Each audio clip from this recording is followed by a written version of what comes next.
Good afternoon, everybody. My name is Anne-Marie Newham. I am the Executive Director of Nursing, AHPs and Quality.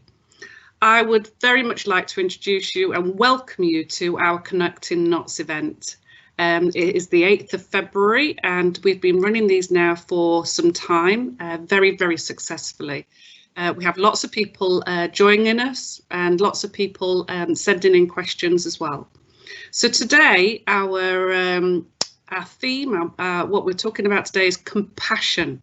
And really I want to just say is that we've been doing these for each of our values and it's been very, very successful. People have been really enjoying being able to talk about our values for this trust. So this is a monthly event. It will last 1 hour and we have a question and answer section in the middle. And we would really like to invite you to ask any questions. You can put them in the chat on the right hand side or you can put your hand up at the time as well. But we'd like to invite you to ask any questions. And if we can't get to all of you, we will absolutely come back to you with some of the answers, and we will also put it onto Connecting Knots as well. So I'm actually going to say welcome. And I'm now going to hand over to our Trust Chair, Paul Devlin. Good morning, everybody. Oh, lunchtime, isn't it? Good to be with you again. It feels like the time is already just flying past. I can't believe that it's 4 weeks since we had one of these. All I want to do is just to really put out heartfelt thank you to everybody for your incredible work over this last few weeks.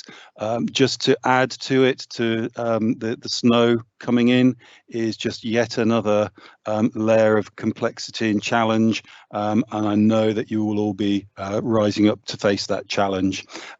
Today's session's got some really important pieces in it, so I'm not going to take any more time speaking now. I look forward to the questions that come through, and I'm hoping, as ever, we can have a good engaged session. So I'm going to hand over to John Brewin, our Chief Exec. John, over to you.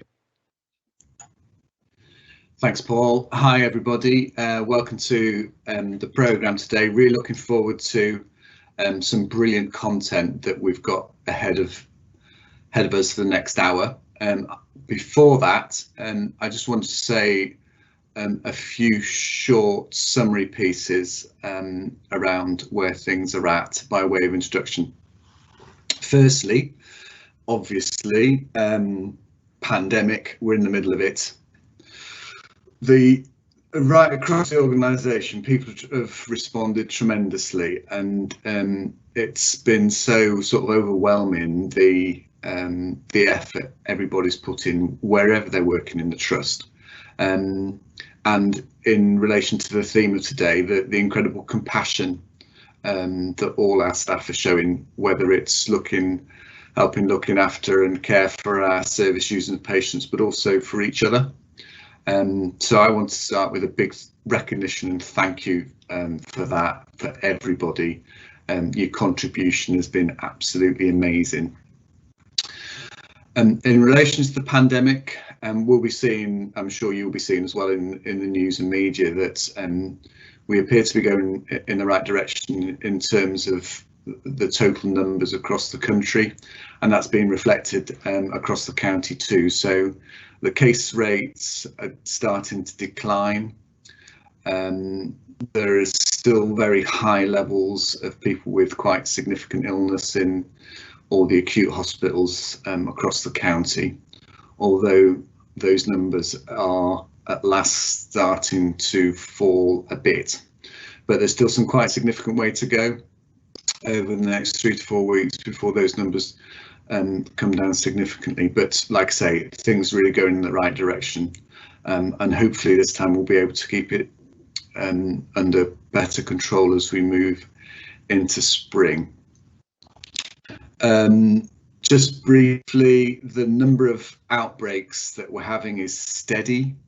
We've had the longest run for many months now without new ones occurring. I know many staff are involved in overseeing that, managing it, and making sure that all our staff have access to the right PPE and advice about how to manage reducing the transmission of the bug. A couple of bits on vaccines. We are continuing to vaccinate our staff. Haven't got the most up to date number, but we're, I think, sort of 5,500, might be even more than that now in, and we're encouraging all our staff to access the vaccine, particularly over the next week or two. It's not because you won't be able to have it after that. It's just that the focus will very rapidly move away from the first 4 cohorts, and health and social care staff are in those in that cohort. So get your vaccine booked. The supply of vaccines is becoming more reliable, although we're still for the next few weeks reliant on what gets delivered. We can't order specific amounts at the moment. Finally, on vaccines, good news about being able to start to vaccinate our patients, our inpatients. We're working up a plan this week. We've been given what's called hospital hub status to enable us to coordinate and administer the internal delivery and supply of vaccines and enable our most vulnerable patients to receive their first dose. So that's really good news, and we're some places that we started at the end of last week, Lingsbar were able to access vaccines, and the rollout will continue later this week. So that's really good news. And just to finish, just a couple of points that aren't related to the pandemic and vaccinations. I know many people are doing lots of work behind the scenes really on keeping the trust running. You know, we're a £500 million public sector organisation, and that takes a lot of looking after and coordinating, and that work continues to go on. There's some really big transformation programmes, particularly in mental health, learning disability and community divisions, which will have an impact in the longer term as to how services are run. We're starting to look at how we plan the strategy and the spend for next year and the year after, and that's a conversation that we're having with the integrated care system and the regional team, because as you can guess, the financial circumstances are extremely challenging, not just for us but more broadly across NHS and social care. And then finally, from me to say that we're continuing to really work with the culture and values piece that's really fundamental to the massive amount of good work that we're currently undertaking, and the good returns that we're starting to get. So just to say that we haven't lost sight of that, and I know that many teams are continuing to work on how we progress this.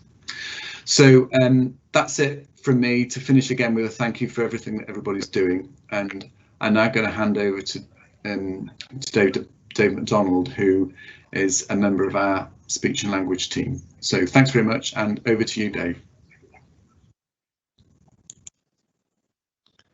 Thanks, John. So I'm here with today's good news story. I'm here to represent the early intervention speech and language team to talk about our Home Talk service. So Home Talk is a preventative speech and language service for 2 to 2.5-year-olds who are at risk of long-term speech language communication needs. It's been running successfully in Nottinghamshire for 10 or more years now, and has been recognised as outstanding practice in various national documents. We have published the first peer-reviewed scientific evidence for this model of therapy. The therapy is delivered by an early years practitioner with additional training in language and communication development, with the support and supervision of a specialist early years speech and language therapist. As I say, it's been running in the county for a while. We're very happy that it's just been commissioned and just starting in the Small Steps Big Changes wards in Nottingham City, which are, let me see if I get this right, Aspley, Bulwell, Hyson Green and Arboretum, and St Anne's. And the good news story, the next slide please, is because Home Talk was included in a Public Health England, here we go, here's the full name, case study with the World Health Organization Collaborating Centre for Public Health Services. We were asked to submit a case study for how we had adapted the delivery of Home Talk, which, as the name suggests, is delivered at home during the COVID-19 pandemic in the last year. So I will stop talking and we'll move on to a couple of short videos. One is with some members of the team talking about their job and showing what they do, and then a short video of me chatting with a couple of the members of the team about how we've adapted the service this year.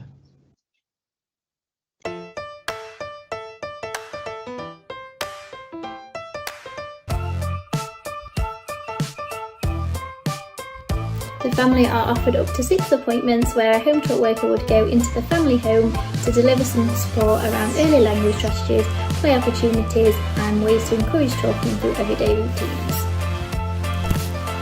My favourite home talk activity is Play-Doh.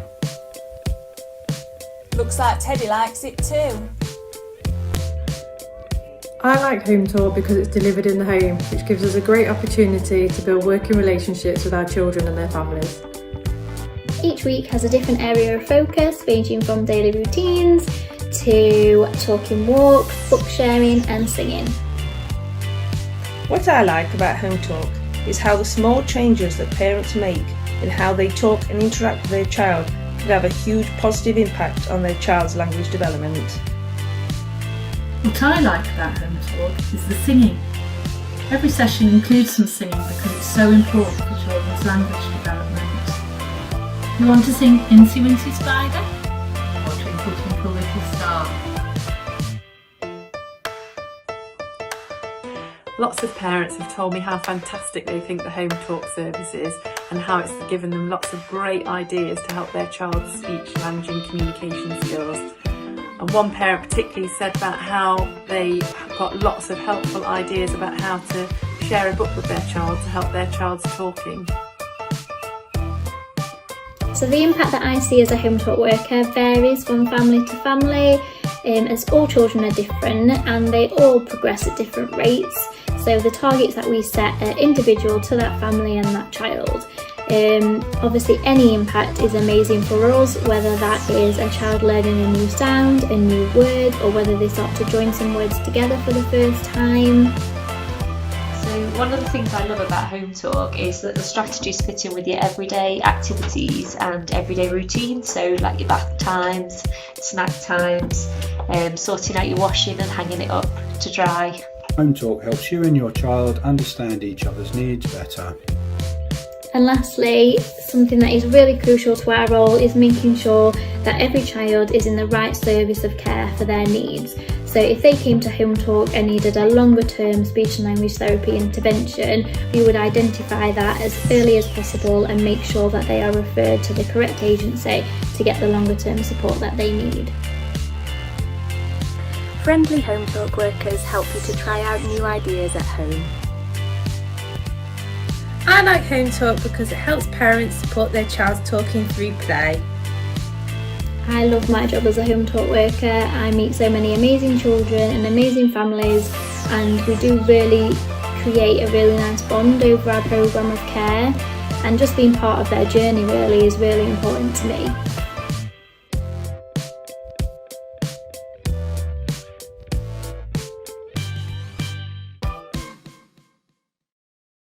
Great, so we've just seen the video about what Home Talk is, and we're going to chat a little bit about how we've adapted Home Talk during the last year during COVID. So yeah, the reason we're talking about how we adapted Home Talk is we were asked to submit a case study to Public Health England, to their collaboration with, I've written it down, the World Health Organization Collaborating Centre for Public Health. So it's kind of good practice example of how we've adapted during COVID. If we start with you, Charlotte, could you just tell us a little bit about the different ways we delivered Home Talk in the last year?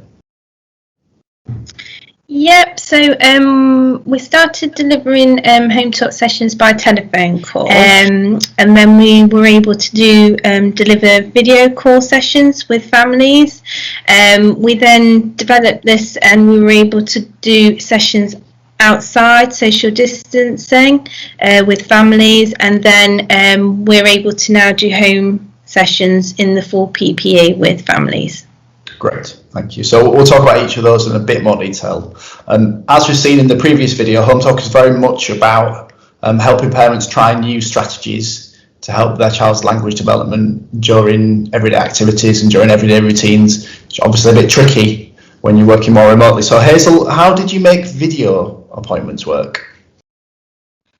I mean, video is very different to working in the home environment. So one of my biggest things was my big fluffy snowman, which got the children's attention and helped them to stay focused when they were having a hello with me on the video call.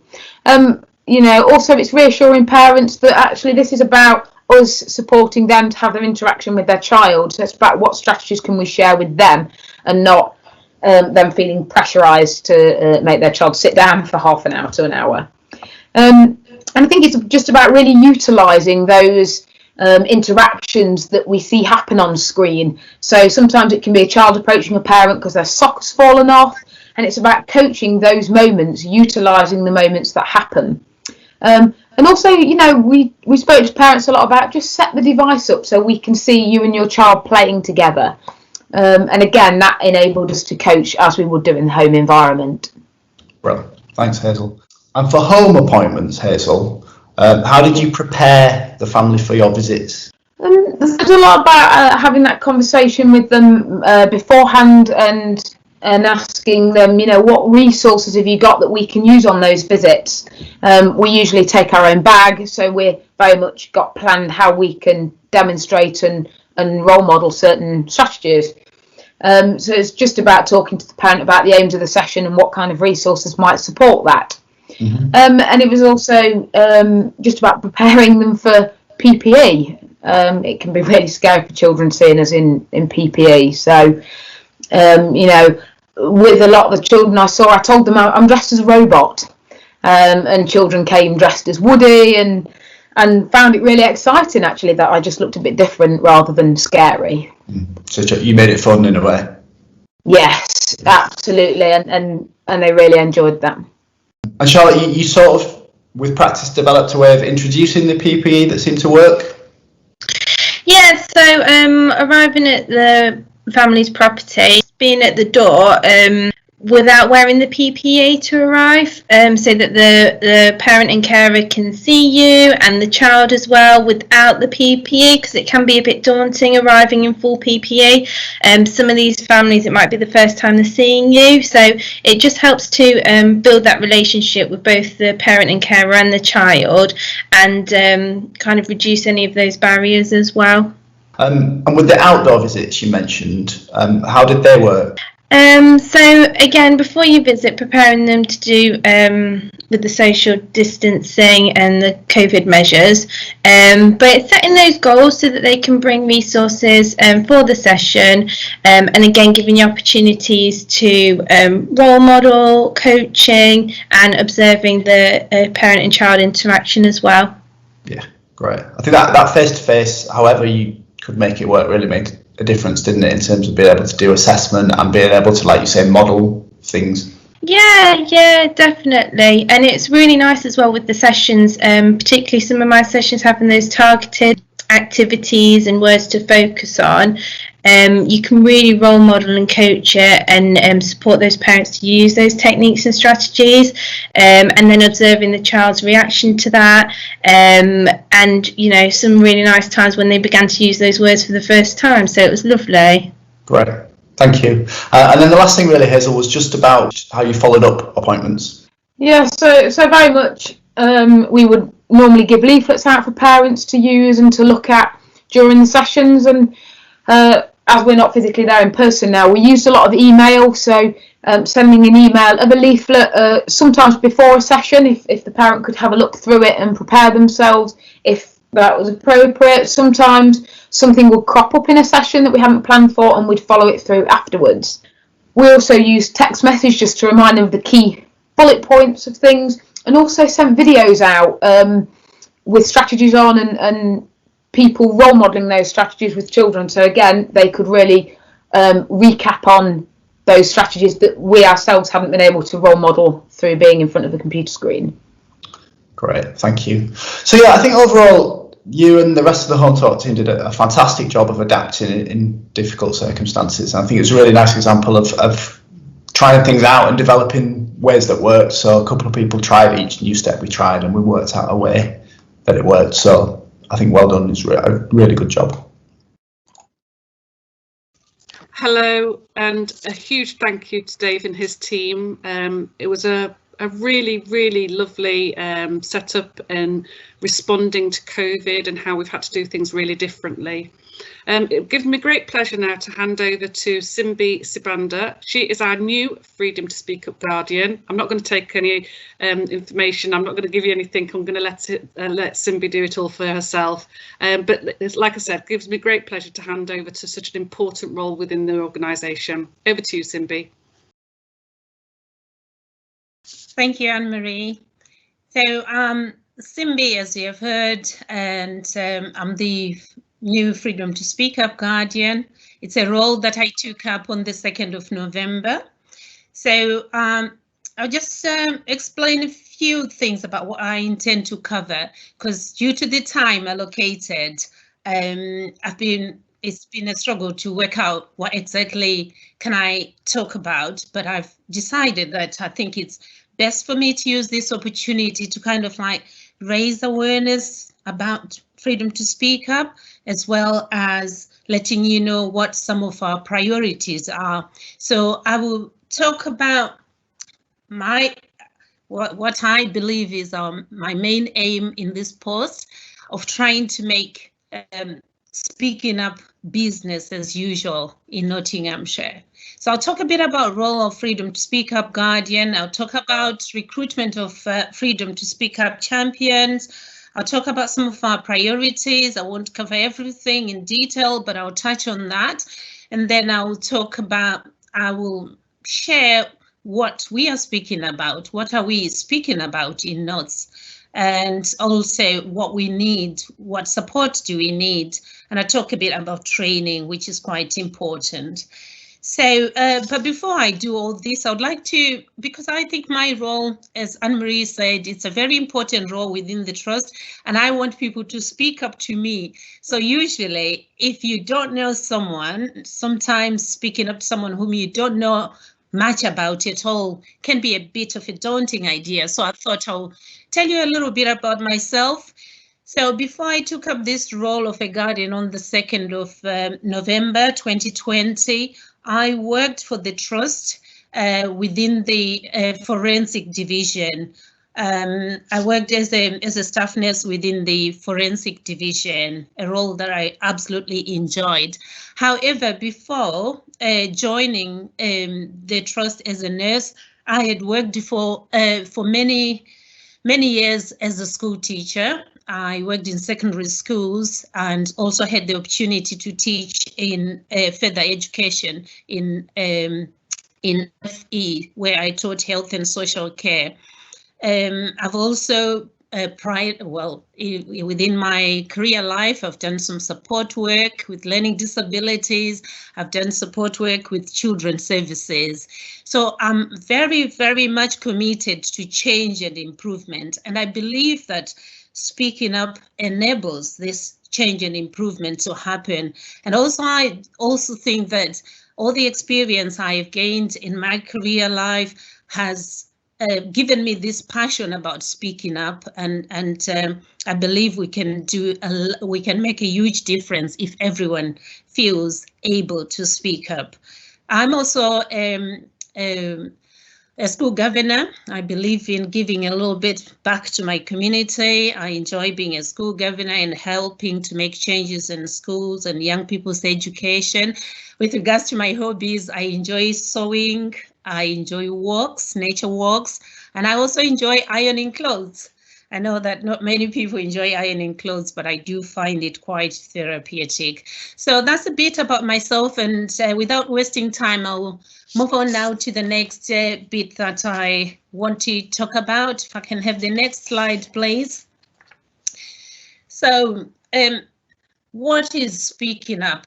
Well, you might say, well, we all know what speaking up is, but I believe that in these times that we are in unprecedented times where speaking up is more important than ever. Speaking up is about anything that gets in the way of providing good care, and speaking up will ensure that both patients and safety, it will ensure both patient safety and staff safety. So it is very important. Next slide, please. Next slide, please. Yeah. Sir Robert Francis has said, failure to speak up can cost lives. We need to get away from a culture of blame and the fear that it generates to one which celebrates openness and commitment to safety and improvement. If these things are achieved, the NHS will be a better place to work. Above all, it will be a safer place for patients. So I believe this quote by Sir Robert Francis, it summarizes everything that speaking up is about and why it is important and why we should all feel able to speak up. I think we have seen some of the images that's coming now in this next slide, which also help just to emphasize why speaking up is important. We have seen these images, and well, we don't want in our trust to have to be on the headlines for any such things, and it all shows when somebody failed to do something, failed to suggest an improvement, or most importantly, failed to speak up. So it is very important that we speak up so that we don't have another Mid-Staffordshire. We do know that patients were not listened to. There was a culture of bullying, and people were suffering detriment as a result of speaking up. So my role as a guardian then is to make sure that I support all staff in raising their concerns by offering an independent and confidential service as per recommendations from Francis' report, Francis' review, and that I should remain independent from all current structures in the organizations, in our organization. So when you speak up to me, you're speaking in confidence, and my duty is to ensure that you are listened to, you are thanked for speaking up, and that what the concerns you have raised are followed up and actioned upon. So I work alongside key stakeholders in promoting this open and honest, no blame culture, where staff are able to raise their concern, and also to make sure that the concerns that are raised are stored and recorded in a confidential manner. I identify all the themes about what people are speaking about in Nottinghamshire, and it is also my duty to feedback or to provide data of what we are speaking up about to the National Guardian's Office.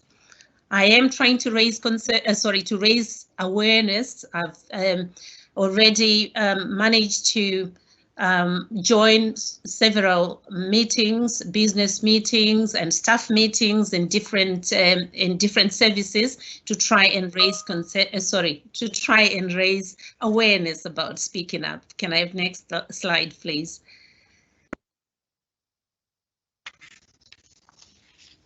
So my vision, the vision of freedom to speak up, as I've already echoed some of this in what I've said already. The freedom to speak up vision is to create an open and transparent culture where staff feel free to speak up, where concerns are being acknowledged, acted upon, and feedback is provided. Staff are confident to speak up without fear of reprisal, and to embed this culture where speaking up is seen as part of who we are, and a great opportunity for the trust to take the learning in order to contribute towards quality of care and staff engagement. So this is our vision and very important. So I will talk a bit about the key priorities that we have, which are already embedded in our vision. So the first one is to embed a culture throughout the organization that embraces all aspects of speaking up. Secondly, to ensure that all concerns raised are responded to and actioned upon in a timely manner, and to utilize speaking up as a tool to learn and improve and share best practice. Now, I know that you're probably saying, so how are you going to achieve this? How are you going to achieve these key priorities? I'll share a bit of some of the things that we are doing or that we are going to do in order to try and embed a culture throughout the organization that embraces all aspects of speaking up. We are encouraging learning, not blaming.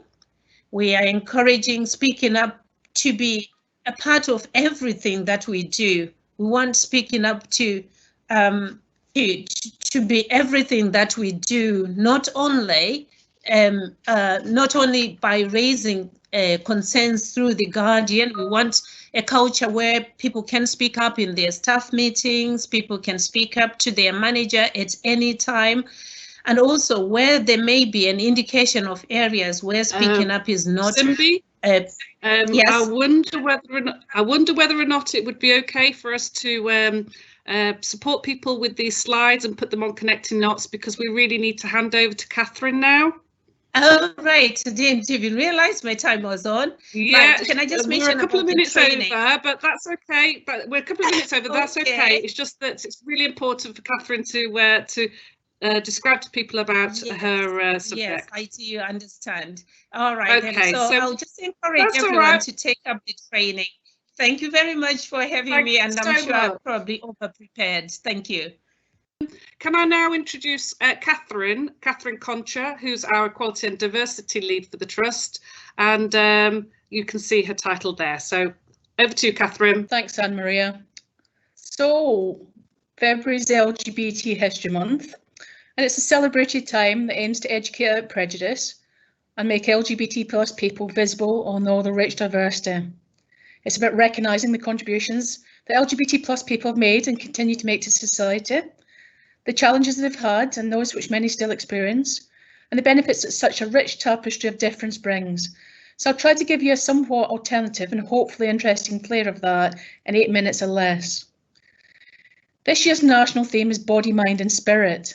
It's time for reflection, for celebration, a time to move beyond tolerance to acceptance, where we value each other as human beings and don't judge each other's or ourselves based on who we love and our gender identities.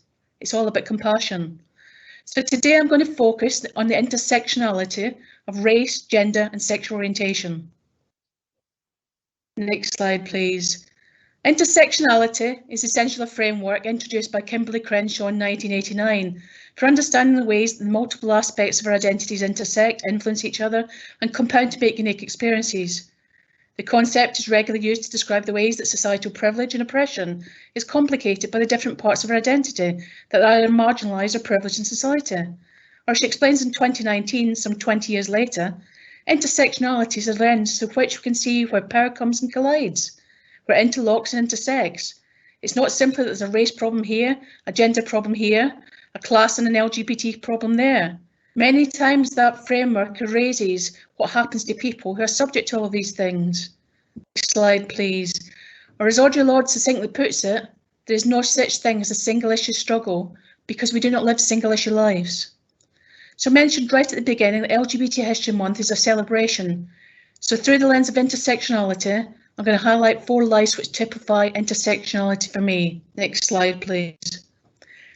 When the Stonewall riots of June 1969 and the struggle for LGBT+ rights are mentioned and celebrated, figures such as Crave Rodwell and Frank Kameny are regarded as 2 of the principal people involved in bringing about a positive change for the LGBT+ community. Although gay women and lesbians share the same concerns regarding prejudice and injustice as gay men, they face additional barriers due to enduring patterns of discrimination against women. Black lesbians face even more discrimination because they belong to 3 minority groups. One such individual, self-described as a butch lesbian, is Stormy DeLarve, who had essentially been forgotten in a raids from LGBT plus history, although she was a main protagonist in one of the most momentous events in history. It was her struggle against the police and the violence used against her which ignited the Stonewall riots. So who was she and why is this important champion of LGBT rights? Born in New Orleans to an African-American mother and a white father, Stormy had a tough childhood, and possibly because of this, she became a guardian of and campaigner of the LGBT plus community. She's known as the Rosa Parks of the gay community, yet no books have been written about her, and there's very little information available about her, apart from a page or two in some rare out-of-print books. And to be honest, I'd never heard about her until later last week. 2020 was the 50th anniversary of the arrival of the Gay Liberation in London, hot from Philadelphia, the site of the Revolutionary People's Constitution Convention of 1970, organised by Hugh P. Newton, Supreme Commander of the Black Panther Party for self-defence. In a far-seeing, brave and courageous act of intersectionality, Newton, recognising the politics and demands of women's liberation and gay liberation, invited them as revolutionary sisters and brothers to join the conference. This shows that the roots of LGBT plus activism are part of the 500-year-old struggle against racism, brought to Newton and Bayard Rustin, the outlaid black agitator and Martin Luther King's right-hand man, who actually persuaded King to adopt the peaceful civil disobedience tactics of Mahatma Gandhi.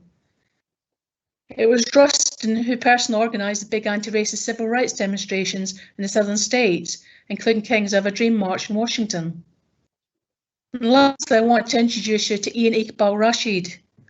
Ian was born in Tanzania in 1971, but he and his family were forced to leave during his early childhood.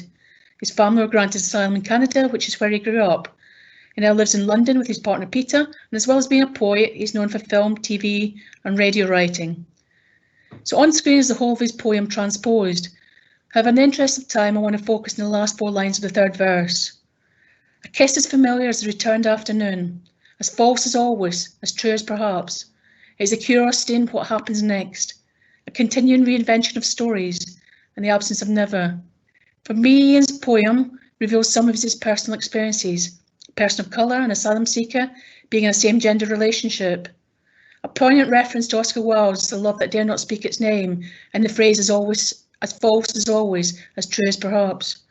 The reinvention of stories, the hiding, the shame many LGBT plus people are often made to feel, the self-doubt, the uncertainty. LGBT plus people still face discrimination in lots of countries around the world. Being a gay person of colour might be difficult because of racism within and outside the LGBT plus community, and because of homophobic attitudes within society. This is of course a generalisation, and racial and religious stereotypes should be avoided. Sadly, however, there are many examples where this is a reality, and such intersectionality means people are discriminated against and disempowered. So what's important about community cohesion? We talk about communities, my community, our community, your community, but what do we really mean? We usually refer to something specific, the group with which we identify most, whether that be the disabled community, the black community, the gay community, the Asian community, etc. These communities are often groups based on social need and class, like-minded people who have the same or similar goals, religious beliefs, values and attitudes, hobbies, even illnesses and so on. The good thing is that we can become part of more than one community. We may fit into more than one group. We can jump in and out in communities depending on needs, a different part in time. Community constantly changes and it needs to be in order to fit society's needs. And that's why they're fluid. So with all this jumping in and out, up and down, round and about, how can we create cohesive communities, and what is community cohesion? Perhaps the best way to describe it is to use the image of a spider's web. A spider's web is very light, very fragile, yet very strong. But if the web had no connections, it would simply fall apart. Next slide, please. Community is the same. If everyone lives parallel lives, that is, people don't work, live, learn and play together, the structure of society falls apart. People have no connections to each other, no understanding, no empathy, different values, beliefs and attitudes, no sense of belonging to the wider world, no compassion for each other. The result is often mistrust, lack of tolerance, and frankly, boring lives. The strength of diversity is not there, the web is not there, and the spirit of what makes us human cannot be seen or experienced. Community cohesion has essentially failed. If communities do work together, the opposite is true. As NHS staff, it's our duty to help promote community cohesion, to encourage people from different groups to work together, to share experiences, to learn from each other, to work in partnership, to improve things for the benefit of us all, to work towards accepting, not just tolerating each other. Communities who work together are prosperous and effective communities and are strong communities. Not healthcare is a community. When spider webs unite, they can tie up a line, says the Ethiopian proverb. And for Tolstoy, this means to gain happiness is to throw out from oneself like a spider in all directions an adhesive web of love and to catch in it all that comes. So whether you identify as straight, lesbian, gay, bisexual, trans, demisexual, polysexual, asexual, pansexual, queer, cisgender and gender neutral, two-spirit, non-binary, genderqueer, question, intersectioning, androgynous, or any other gender or sexual orientation identities, why not show your support by signing up as an LGBT ally and wearing your rainbow badge or lanyard with pride, not just for this month, but all year round. For more information, please go to the Connect page on screen. Thank you, and I'll pass you back to Anne-Maria. Thank you so much, Catherine. That was great. Thank you, Catherine. It was great. Really, really important subject matters we've just had there, both from Simbi on freedom to speak up and also from Catherine, being able to really kind of understand some of the LGBTQ+ issues and how it's come about, the history behind it. Sometimes we don't always know the history, we just know what's here and now. So I think that's great for us to be able to get that understanding. So it's our opportunity now to have a bit of a question and answer session. And we welcome any questions. Believe you me, we've had lots and lots of different sorts over the last however long, and really that's what we're here for. It's for you to be able to feel that you can ask us questions that have been bothering you or about any of the subjects that have been asked today. If we don't know, we'll certainly come back to you, but let's start. First, is there anything else? I have seen a couple of questions around COVID, so let me just clarify about that. And I have put it in I have answered it within the question and answers, but I just want to be really, really clear. There's a recognition that if you've had COVID, you will continue to test positive for approximately and up to about 90 days. And so what we're saying is if you have had COVID and it was confirmed on a PCR test, then you do not need to continue to do your lateral flow testing because you'll just keep testing positive. However, if, say, for example, and this is a real life scenario, if you had COVID at the beginning of December 2020, then you became poorly for a couple of weeks and then you got well and you were well for 3, 4, 5, 6 weeks. Then you started having new symptoms, okay, which are COVID related. Then at that point, what we're saying is you should start doing your lateral flow testing and book yourself a PCR test and ensure that you self-isolate if you are feeling unwell. And the reason I say that is we have had staff that have had COVID twice, and we have had patients that have had it twice as well. So just to confirm, okay, you do not need to continue to do your lateral flow testing because you will carry on testing positive. However, if you have a period of time where you are well and then you have new symptoms, you need to carry on. Remember as well, if you're doing your lateral flow testing and you are patient-facing member of staff, you must put it into the electronic system that we have set up so that we can record all of our results. Those results are tested out nationally, so they are checking that we are. So if we receive the lateral flow test kits, they are checking that we are using them and that we are electronically putting our results in.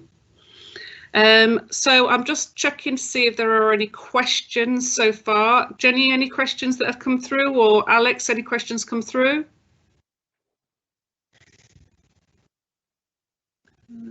There's just one from Neil. There's just one from Neil about the culture. And I think John Brewin has said he can answer that question. So can I ask John Brewin to come in there, please? Hi, thanks, Anne-Marie. Yeah, I'm sorry, everybody. I had to dip out and take a call, but I caught Simbi's presentation, which I thought was fabulous, and would urge people to take a bit more time to have a look at some of the slides. And I think Neil's question was in relation to something Simbi said around improving the culture and listening, and with regard to freedom to speak up and speaking up in the organisation. So my view is not just in relation to freedom to speak up, but more broadly from a culture perspective of the organisation. My view would be yes, Neil. I think we've had some deficits in that really important domain that's evident from talking to staff, from talking to teams, from looking at the various feedback we get, whether it's the free text in the National Staff Survey, which is a really important source of information about how our staff are feeling. And I think it's really important to, as senior leaders, to put our hands up and say, yes, our track record here is not been great, and there's lots of things that we need to do to make it better. I'm really pleased and remain confident that we're starting to pick this up now. I'm looking at the values we've got on our slide sets, and they're co-produced by all our staff. I think they go right to the heart of why we come to work and why we do these jobs. And yes, there's always more to do. I'd really like to continue to drive forward the speaking up aspects of our culture in the organisation. I'm really impressed and pleased with the work that Simbi and her team are starting to move forward. But there's always more to do, and there's always more to learn. So that would be my take on it, Anne-Marie. Thanks. Thank you, John. So I have got a question for Catherine Conchar. Catherine, can I just ask what's happening locally for LGBT plus History Month? Okay, thanks, Anne-Maria. So apart from today in Connecting Knots, where we've got this showcase, we have got a seminar on same-sex domestic violence on the 10th of February, which is already oversubscribed. So if anybody's interested in it, we can put some more on, so please contact Learning Development. We're also working with ICS colleagues, that's Integrated Care System colleagues across the patch. And there's a session on the 24th of February, more information to follow, which is being led by NUH. And we're going to look at terminology and importance, valuing, and the valuing of LGBT plus community. And then we're looking at different things, exploring things like a rainbow crossing at Hopewood.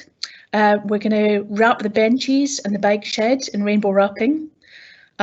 We've got some stuff in Connect about LGBT History Month and signing up as an ally, and then Twitter.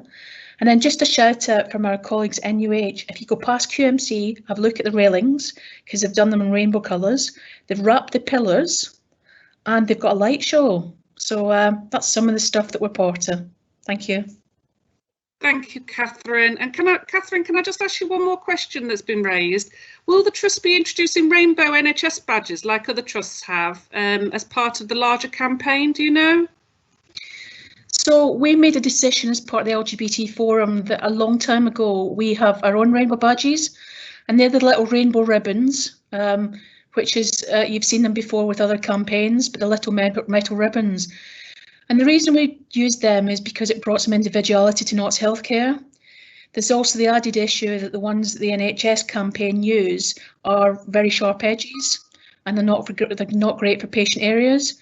So we thought that the rainbow little squish, which was in the final slide, is really good because it's got a little love heart on the inside and it's peculiar to Knots Healthcare Trust. So at the moment we decided we'd stick to our own branding and not do what everybody else does. Okay, that's very good. Thank you so much, Catherine, and thank you for answering those questions. I put you on the spot a little bit, so much appreciated. So with much further ado, I'm going to hand over to Dr. John Brewin, and we're going to do the section now on compassion and what it means for us in Notts Healthcare. Thanks, Anne-Marie. She's a class act, that Catherine Conchar, isn't she? Thanks, Catherine. That was a really good session, just summarising a whole stack of work. I just need to defer to Alex. Alex, are we going to go straight to the video for the Living Our Values Compassion, or do you want me to say something first? Yes, please introduce the video. So, yeah, here's a really good video that has been compiled with relation to one of our core values, compassion, and then I'll say a few things afterwards. Thanks, Alex. Take it away.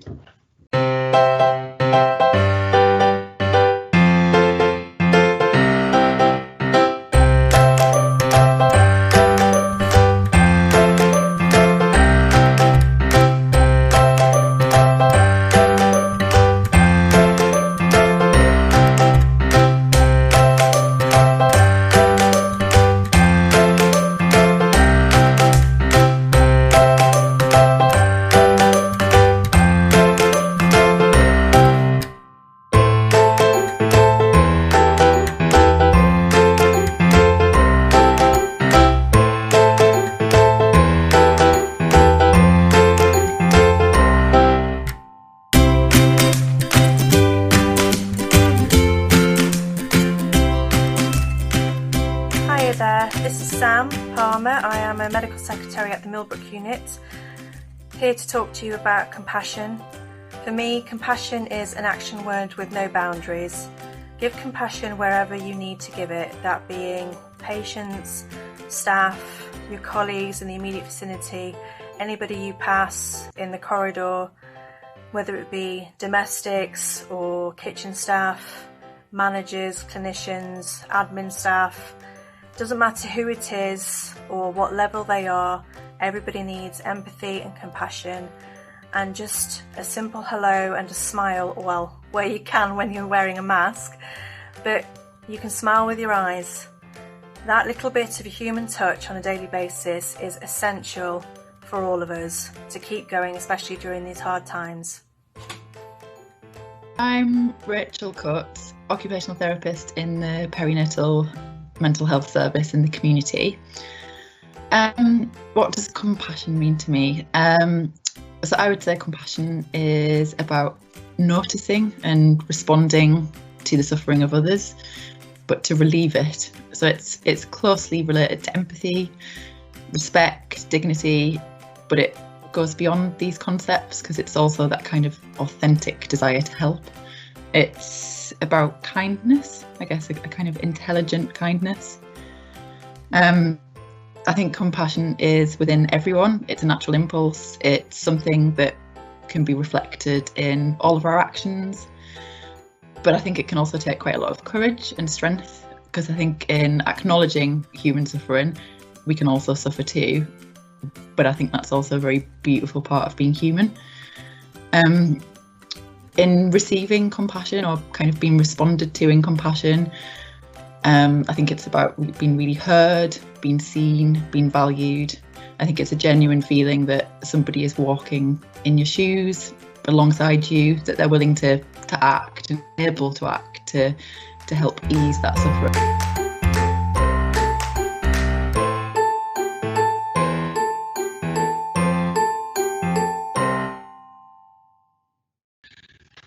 Wow, that was good, wasn't it? I really like the term intelligent kindness. Not come across that before. Just very briefly, what it means to me, why it's important. A couple of things. I think an awful lot of what we do in terms of our services, we get to see people in all walks of life who are often at their lowest ebb, and particularly personally working in mental health services for many years, the people that come through the door, and sometimes not voluntarily, have some really challenging stories to say, and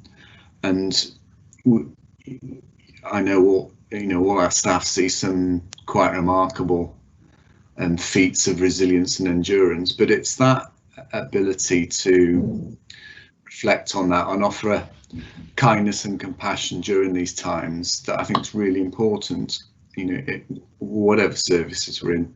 But I think that also goes through, as well as for our service users, patient carers, but for ourselves. It's really important that, given that that's the sort of world that we're working in, that we take time to, as Sam was saying, to just small things can make a massive difference. Whether it's saying hello, making someone a coffee, just taking a bit of time to diffuse and reflect on things, and make a world of difference. And it's those compassionate values that are so important, and often in big organisations like this, easy to ignore or overlook or not take time to think about. So that's what it is and why it's important to me. Fantastic session, thanks very much. I'm going to hand over now back to Anne-Maria, who I think is going to summarise, Anne-Maria, and then we're going to just do some, not just, but see some superstars in the positive star thing before we finish. So thank you, Anne-Maria, over to you. Thank you so much, John. And really, we've had a fabulous hour talking about compassion, one of our really important values in the organisation. And I think that all of the presentations today have given us a real sense of what compassion means for all of us, including those presentations and the subjects that we've heard about today. So yes, we're going to now see some of the winners of our positive stars. I just wanted to also say to people is that when we had the Oscars and we had to have it virtually, it didn't mean that we didn't celebrate still, and we've been able to give our Oscars out to everybody, and we're continuing with our positive stars this year as well. So please make sure that you put in any sort of like submissions for people that you feel that have gone over and above, done some really good pieces of work, and we've seen some fantastic pieces of work done over the last year, particularly in times of COVID. But I want you to make sure that you really recognise some of those people out there, unsung heroes that are doing some fabulous work. So over to the next slide, please.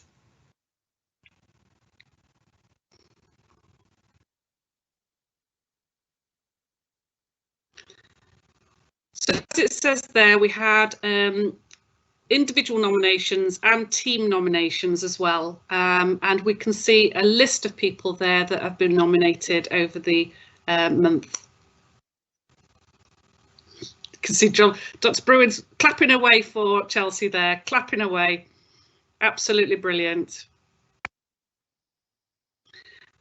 It means a lot to people as well. So I just wanted to say this means a lot to people when they receive this positive star or even a nomination.